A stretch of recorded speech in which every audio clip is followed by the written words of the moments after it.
Technology is continuously shaping world with new products and services.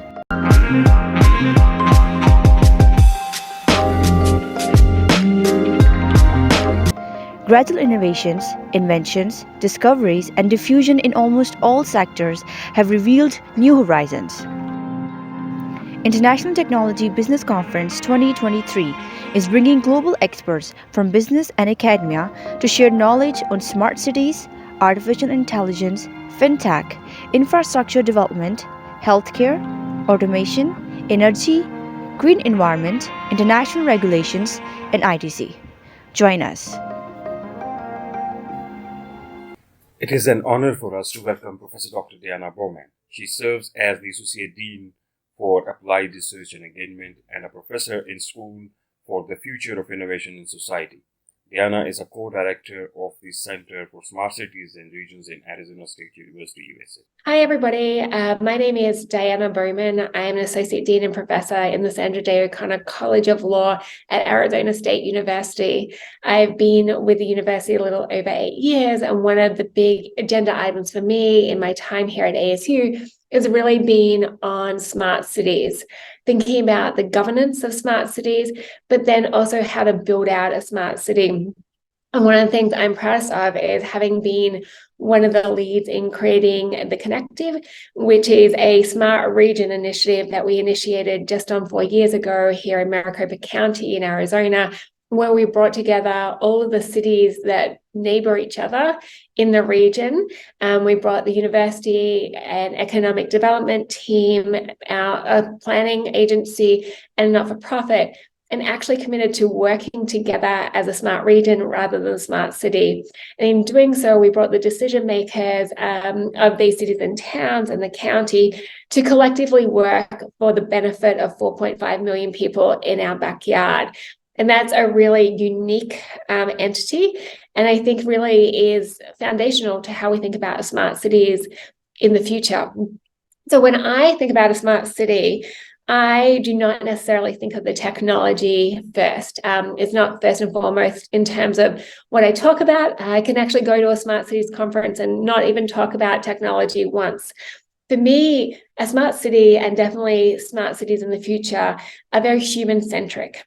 They're about putting the person in the middle and asking, how do we improve the quality of life? Which means a smart city definition is going to be very different for every single person. I think with the pandemic and people being at home, the idea of a smart city is a walkable city. It is a city that has access to green spaces. It is a safe place where you can live and work and do so with all the benefits that the technology brings. So that's how I see smart cities.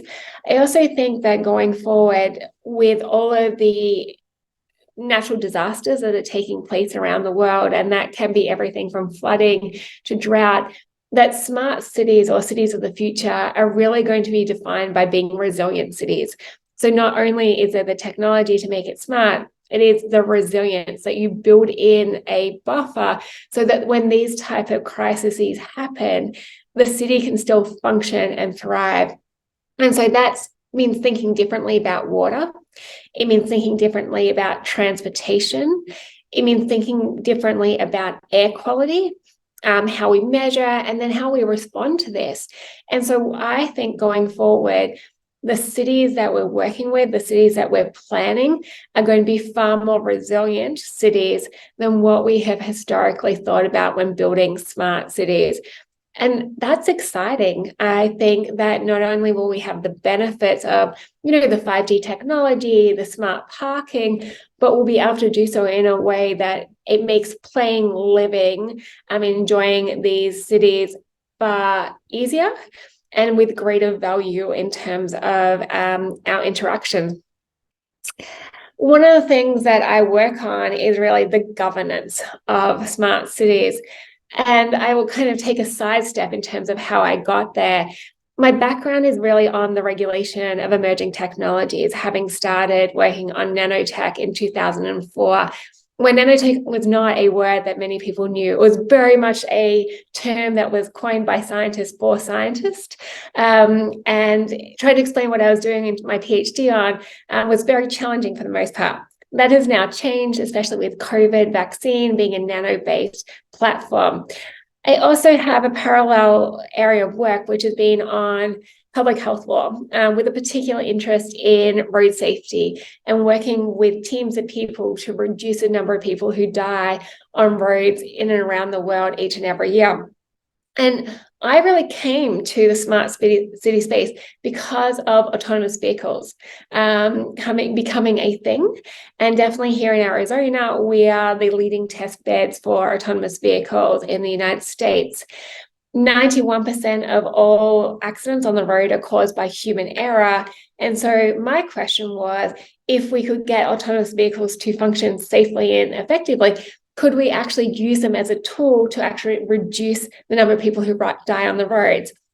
And so by coming in governing of an emerging technology, I was thrown into that smart city space. And it actually brings my two passions or my two research interests together and does it at a scale that I would never have thought of when I was studying nanotechnology. I've really gone from the nanoscale to the county scale, which is really exciting and nice to bring my skill sets to the fore. So one of the biggest challenges that we see in smart cities is around the governance of them. Our cities have been built on traditional regulatory frameworks, and that the technology has superseded those kind of regulations as we think about it. One of the biggest areas, and I unfortunately don't have the answers, is procurement. Our procurement laws, for the most part, are very old, very clunky, and it makes it really challenging for a chief information officer in a city to actually go out and procure something that could be utilized to improve quality of life. And so there is a lot of work to be even done on that part of the governance of a smart city. It's not an area that a lot of people want to spend much time on because it's very dry. And it's very hard to kind of think about what could that look like.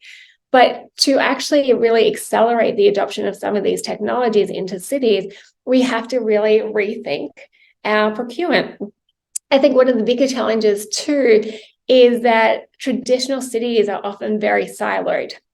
And so again, there are communication barriers, but there's also questions over who owns what and who has the right to actually move forward on a project. And this is not a governance issue per se, but actually breaking down the silos between different departments. And rather than the roads group ripping up the road because they want to put a new cable down, actually having multi-sector teams working on some of these projects where you can talk about, okay, I want to rip up the road for this reason. In 6 months' time, I want to rip up the road for this reason. Why not just do it together and address all of the needs? Not only is it more efficient, but for a city, it actually saves them a lot of money. I think another area in terms of that is challenging from a regulatory governance process is the question around privacy and security. And I think of this in terms of public safety and the potential to have cameras and LiDAR actually located on street poles that are owned by the city. Are citizens then going to actually avoid going into those areas because they don't actually know what that footage is going to be used for? Who has access to it? How long is it going to be stored? And how could these potentially be used in a nefarious way? I think those challenges are very real, but I do think you can overcome them by having really strong communicative processes in place, but also just engaging with your stakeholders, actually having open and frank conversations about the use and storage of data. I think we can see that there cities that have been really successful in terms of the use of cameras. I think of London, for example, with the CCTV network. When you're on the underground, I believe it's something like 6 times if you're on the underground that you'll be on camera. Now, that when initially adopted, yes, there was public outroar and people were skeptical, but I think there has now been transparency and credibility and legitimacy built into that system so that people understand why the CCTV is there and how it's going to be used. So I'm not saying it's always easy, but definitely being transparent about collection and use can actually alleviate some of those concerns going forward. I've already mentioned autonomous vehicles. As I said, that's a real big passion area for me. In terms of thinking about smarter cities going forward, AVs are actually going to completely change what that landscape looks like. I think the adoption of AVs has a lot of potential beyond just obviously reducing the number of people involved in accidents every year. So we think about when we're driving in a city, up to 19% of our time can be actually spent looking for a car park.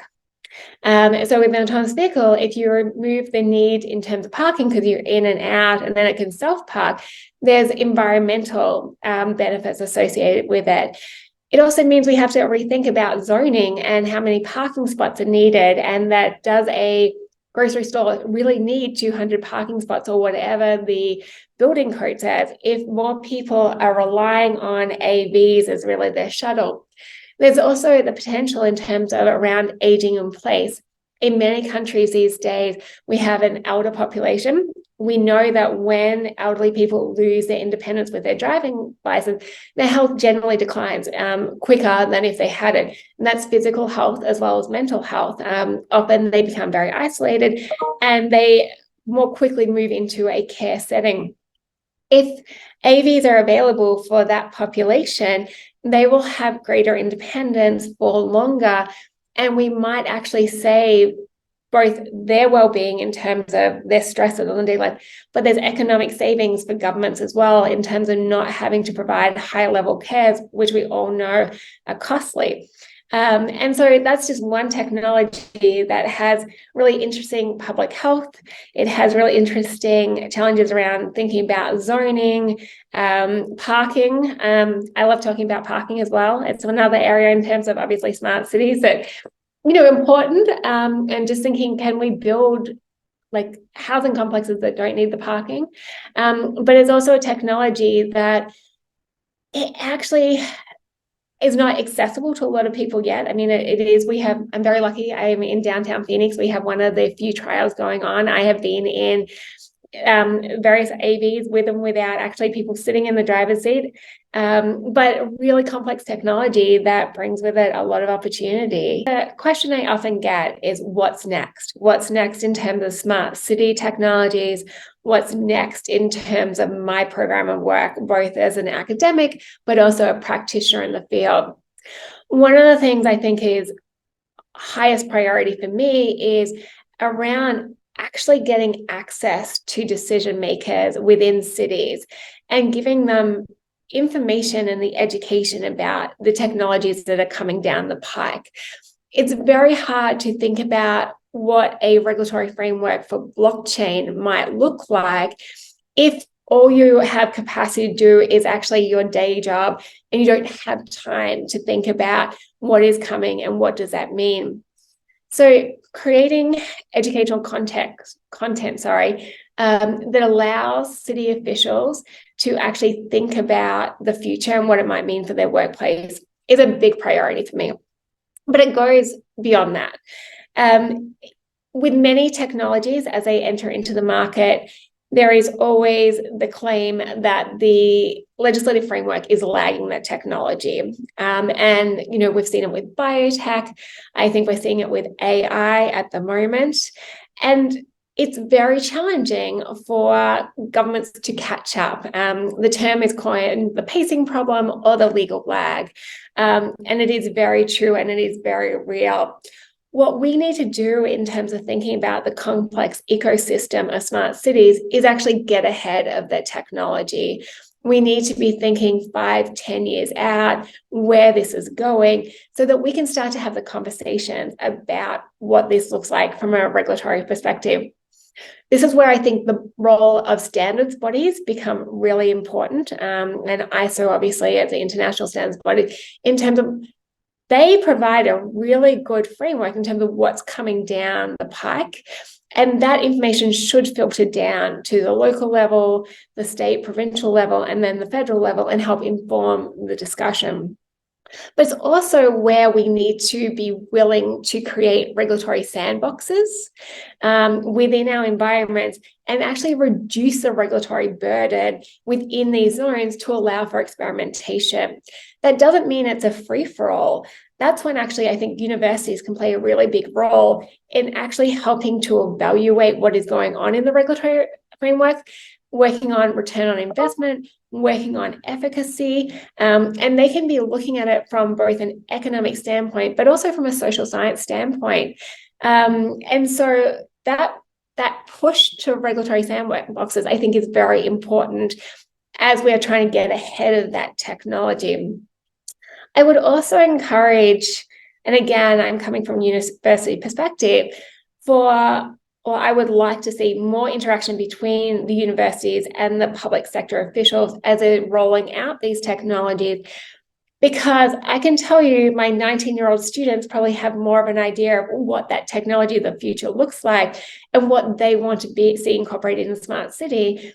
And their insight and their engagement can really actually help then the public sector officials think about what then that regulatory framework might need to look like. And so they are an untapped resource for so many cities, so many state and counties in terms of that paradigm shift that we're seeing with smart cities.